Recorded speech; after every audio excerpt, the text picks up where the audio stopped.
नमस्कार, top news bulletin देख रहे हैं आप। मैं आप सभी के साथ Divanshu. Day to day news Bharat में आप सभी का स्वागत करता हूं। शुरुआत करेंगे बुलेटिन की देश और दुनिया की तमाम बड़ी खबरों के साथ। प्रधानमंत्री नरेंद्र मोदी ईरान अमेरिका जंग को लेकर कल सभी मुख्यमंत्रियों से बातचीत करेंगे। उन्होंने संसद में पहले भी कहा था कि आने वाला समय कोरोना जैसी बड़ी परीक्षा हो सकता है, इसलिए केंद्र और राज्य को मिलकर हालात का सामना करना होगा।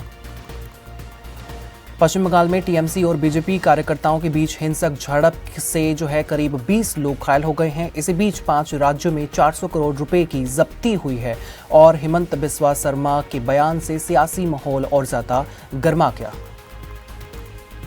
दिल्ली से लंदन जा रही एयर इंडिया की फ्लाइट तकनीकी खराबी के बावजूद 7 घंटे तक हवा में रही और बाद में सऊदी से लौटनी पड़ी। इसी विमान को 11 दिन पहले भी डाइवर्ट करना पड़ा था, जिससे सुरक्षा पर सवाल उठ रहे हैं।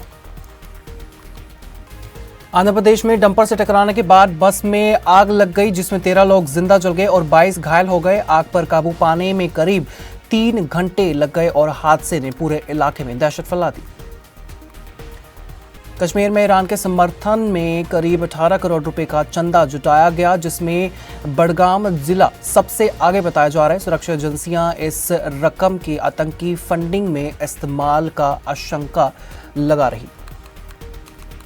अजित पवार की मौत के बाद पार्टी पर कब्जे को लेकर सियासी खींचतान शुरू हो गई है। भतीजे रोहित ने दावा किया कि प्रफुल्ल पटेल समेत 3 नेताओं ने चुनाव आयोग को पत्र लिखकर पार्टी हथियाने की कोशिश की।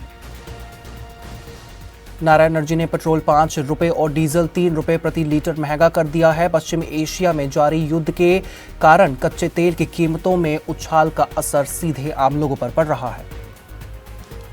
लखनऊ के 3 पेट्रोल पंप पर ईंधन खत्म हो गया, जिससे हंगामा देखने को मिला। लोगों और पंप कर्मचारियों के बीच नोकझोंक हुई और स्थिति को संभालने के लिए पुलिस की निगरानी में ईंधन बेचा जा रहा। आगरा में पेट्रोल डीजल की स्थिति सामान्य बताई जा रही है। स्टॉक पर्याप्त बताया जा रहा है। पंप संचालकों का कहना है कि ईंधन की कमी कोई भी नहीं है, लोगों को घबराने की जरूरत नहीं। बिहार में नीतीश कुमार 14 अप्रैल को मुख्यमंत्री पद छोड़ सकते हैं। खारमास के बाद नई सरकार बनने की संभावना जताई जा रही है। सियासी हलचल तेज हो गई। उत्तर प्रदेश में पेट्रोल 5.30 रुपए और डीजल 3 रुपए महंगा होने के बाद पंपों पर भारी भीड़ देखने को मिल रही है। लोग बड़ी मात्रा में ईंधन जमा करते नजर आ रहे हैं, जिससे सप्लाई को लेकर चिंता बढ़ गई है। रामनवमी के मौके पर गयाजी में बीजेपी विधायक तलवार लेकर शोभा यात्रा में शामिल हुए। कटिहार में 6 साल के बच्चे की तलवारबाजी और किशनगंज में मुस्लिम समुदाय की भागीदारी चर्चा का विषय बनी हुई है। हरियाणा के पानीपत में टेक्सटाइल फैक्ट्री में बड़ा हादसा देखने को मिला, जहां बिना सेफ्टी किट के केमिकल टैंक में उतरने से 2 चचेरे भाइयों की दम घुटने से मौत हो गई। यह घटना सुरक्षा लापरवाही को उजागर करती है। सोनीपत में एक किसान 51 घंटे से 250 फीट ऊंचे टावर पर चढ़ा हुआ है। दुष्यंत चौटाला ने परिवार से मिलकर मदद का भरोसा दिया और प्रशासन से लगातार बातचीत करने का भरोसा भी दिया।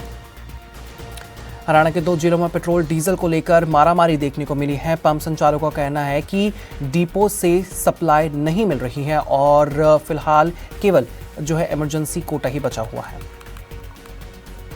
फरीदाबाद में स्कूलों में रील और मीम बनाने पर रोक लगा दी गई है। शिक्षा विभाग का कहना है कि इससे पढ़ाई प्रभावित हो रही है, इसलिए ये सख्त कदम उठाया गया। पंजाब में भी नारायण एनर्जी ने पेट्रोल डीजल के दाम बढ़ा दिए हैं, जिससे आम जनता की मुश्किलें और भी ज्यादा बढ़ गई हैं।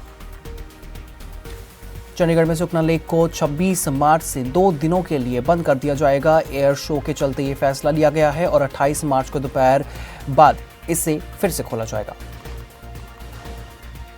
ईरान ने अमेरिका के सीज फायर प्लान को ठुकरा दिया है, जिससे ये साफ हो गया है कि युद्ध अभी जारी रहेगा और शांति की कोशिशें फिलहाल नाकाम हो गई हैं।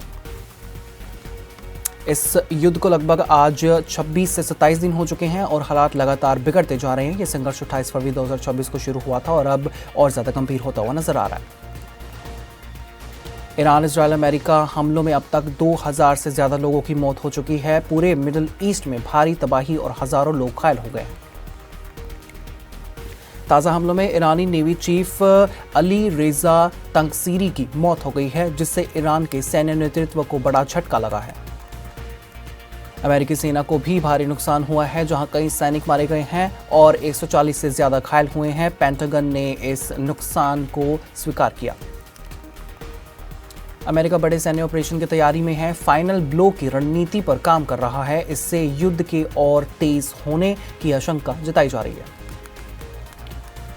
इस युद्ध के चलते तेल संकट गहराता जा रहा है और कीमत $100 से पार पहुंच चुकी है, जिससे वैश्विक अर्थव्यवस्था और आम लोगों पर असर साफ नजर आ रहा है। सपनों का घर देख रहे हो तो सही वीडियो पे आए हो। जी हाँ, अगर आप एक प्राइम लोकेशन पे अपने लिए घर देख रहे हो तो जेनेसिस हाइट और स्क्वायर आपके लिए एक लग्जरियस प्रॉपर्टी लेके आया है। इसमें आपको लग्जरियस फ्लैट, पेंटा हाउस, क्लब हाउस की सुविधाएं देखने को मिलेगी और जो जल्द ही बनकर तैयार हो जाएगी। और इसके साथ ही अगर हम बात करें इसके ग्रीन एरिया की, जो 3 एकड़ में फैला हुआ होगा, इस ग्रीन एरिया में सबसे बड़ी बात यह है कि आप अपने बच्चों के साथ क्वालिटी टाइम स्पेंड कर सकते हो, साथ ही अपने बच्चों को नेचर के साथ भी कनेक्ट कर सकते हो। देश और दुनिया के तमाम छोटी और बड़ी खबरें जानने के लिए आप बने रहिए day to day news Bharat के साथ। हमारा चैनल आपके साथ ये वादा करता है निष्पक्ष तौर से टीकता के साथ आप तक हर एक खबर, इन्फॉर्मेशन और अपडेट इसी तरह से पहुंचाता रहेगा। हमारे चैनल का कोई भी पत्रकार न किसी से कोई तोहफा लेगा, न कोई विज्ञापन, न ही करेगा किसी को ब्लैकमेल।